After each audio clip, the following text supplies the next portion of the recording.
Grabatzen ari garen unean goizeko 8:52 minutu igaro diren honetan, gaur hasiko den B serieko binakako Masters CaixaBankaren nondik norakoak atarikoa eta pronostikoa egingo ditu gogoratuko dugu. Txapelketa hau lehen aldiz jokatuko dela, 7 bikote izango dira, denek denen aurka jokatuko dute itzuli batera. Lau honenak finalerdietara sailkatuko dira, lehenengoak laugarrenaren aurka jokatuko du, eta bigarren sailkatuak hirugarren sailkatuaren aurka, eta gero finala Altsasuko Burunda pilotalekuan jokatuko da. Esan bezala, 7 bikote izango dira, eta txapelketa guztiekin egin ohi dugun moduan, lehenengo bikotetik azken bikotera bikote bakoitzaren analisia egingo dugu, eta gero ea zein postutan ikusten dugun bikote hori. Beraz, besterik gabe has gaitezen. Lehen bikotea Agirrek eta Eskuzak osatzen dute. Bikote interesgarria da. Batez ere iruditzen zaidalako Arkaitz Eskuzak pixkanaka B serie maila honetan nagusitzen hasi beharra daukala. Badakigu pilotari jotzailea dela, asko jokatzen duena, pilota aurrean hartzen badu atzelariari oso gaizto jartzen diona, eta aurrean gainera Asier Agirre izango du pilotari veteranoa, behar bada azken bolada honetan bere boladarik finenean ez da bilena, baina orokorrean beti partidetan betetzen duen horietakoa, defentsa ikeragarria duena, eta bien artean bikote oso interesgarria osatzen dutela iruditzen zait. Egia da, aurtengo txapelketa oso berdindua egin dutela, eta horregatik Agirre eta Eskuza hirugarren postuan jarriko ditut. Dario Eskiroz, bikote interesgarria hau ere, batetik Dario badakigu, binaka beti asko kosta hoi zaiola, ikusiko dugu Eskuek errespetatzen dioten txapelketan zehar, San Fermin torneoan esaterako kanporaketako norgehiagoka jokatu zuen Gaskuerekin batera, baina gero partida bat utzi egin behar izan zuen Eskuko minaren ondorioz, gero jokatu zuenean sekulako maila eman zuela urrengo partidan, baina atzean ere Eskiroz izango du, ez da kolpez hausten duen pilotari segurua da, eta horrek Dario hori nola baitean protagonismo handia hartzeko beta emango dio, ez? Azken finean, askotan atzelari jotzaileekin jokatzen denean edo, beti eduki hoi da atzelariari partidaren pixua usteko hori, baina kasu honetan Dariok aukera izango du bere jokoan nola baiterak usteko eta jokoan are gehiago sartzeko, sotamanoz eta hor jokoaren erritmo aldatzeko, baina hauek ez ditut sailkatzeko moduan ikusten, eta ondorioz 5. postuan jarriko ditut. Peio Etxeberria eta Morga Etxeberria. Peiok ez du jokatuko lehen partida hau, hori gogoan eduki behar da. Hala ere, bikote orekatua osatzen dute hauek ere. Morga Etxeberria ez da, kolpez hausten duen pilotaria ere, baina Peiok erakutsi zuen aurrekoan batez ere San Fermin torneoan, eta San Fermin torneoan zehar ere erakutsi du Zabaleta bezalako atzelari baten unerik kritikoenean edo zenolako gaitasunarekin atera zuen partida, eta gainera azkenerako irabazi egin zuen Ezkurdia eta Martijaren aurka.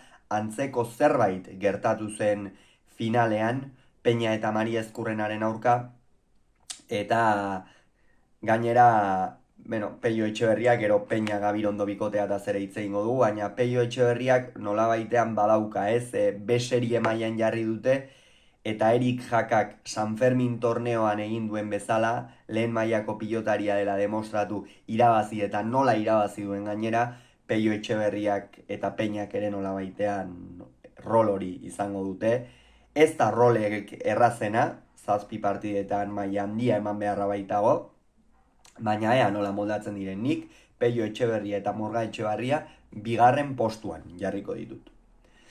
Peña eta Gabirondo, oso Tolosaldeko bikotea, Tolosarra Peña Gazteluarra Gabirondo, biek ala biek sekulako ahala dute, Gabirondo gainera pixkanaka bere onera etortzen ari den pilotaria da, inolako zalantzari gabe, hasieran urduritasunengatik eta oso galtzaile ibiltzen zen, normala da, era berean atzelari jotzaileak ere galtzea, baina gainera atzean pisu handiak dituen pilotekin eta ongi moldatu dela erakutsi du, eta benetan atzelari oso garapen handiko atzelaria, eta aurrean berriz Peña, horrek esan nahi du oso ongi konpentsatutako bikotea izan daitekela, atzean Gabirondok partida askotan agindu egingo du, edo egin beharko luke, eta aurrean Peñak errematean asmatzen badu, bikote honi irabaztea oso zaila izango da, horregatik,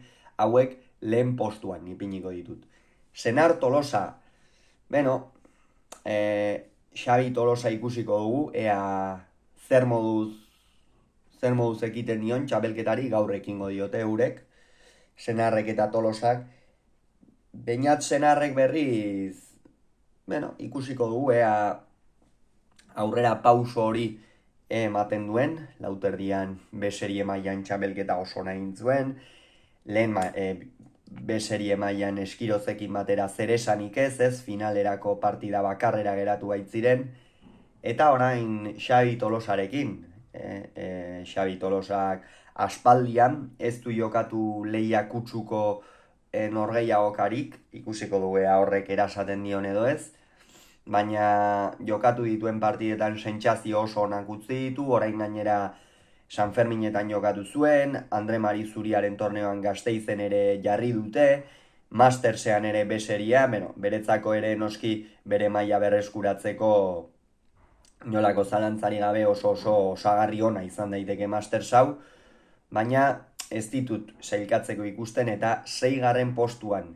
ipiniko ditut. Salaberria eta Aranguren, hauek, bikote interesgarria, osa dezakete, egia Salaberria lehen jardunaldian ez dela izango, ikusiko dugu bigarrenerako iritsiko ote den, egia Salaberria handi xamarra egin baitzuen, baina Arangurenek nolabaitean partida gehienetan agindu beharko luke, eta berme handiagoa erakutsi, beste zenbaitek baino, hauek 4. postuan. Arangurenek atzean eusten badio eta Salaberriak aurrean bukatu, bikote oso praktikoa iruditzen zait, osa dezaketela. Eta Zubizarreta eta Bikuña, Inigo Bikuñarena beti galdera ikur bat izan hori da, partida batzuetan sekulako partidak ateratzen ditu eta atzean nabarmen agindu, baina beste batzuetan gehitxo galtzen du. Eta Iraitz Zubizarreta berriz aurrekoan kolpe ikeragarria hartuta jokatu behar izan zuen Ataundarrak, kolpe ikeragarria, odola, zeriola, aritu zen partida hasiera horretan, baina gerora normaltasunez komatxo artean esango dugu jokatu ahal izan zuela, eta hauek galdera ikur bat dira, azkenean ez dakigu eta horregatik 7. postuan ipiniko ditugu honenbestez, horrelaxe geratuko litzake geure sailkapena, Peña eta Gabirondo lehen postuan, Peio Etxeberria Morga Etxebarria 2. Agirre Eskuza 3. Salaberria Aranguren 4. 5. postuan izango lirake Dario eta Eskiroz, 6. postuan Senar eta Tolosa, eta 7. postuan Zubizarreta eta Bikuña. Gaur emango zaio hasiera, Eigurenek jokatuko dugu, oratuko dugu Peio Etxeberriaren ordez, honenbestez, Eiguren Morga Etxebarria, Senar Tolosa.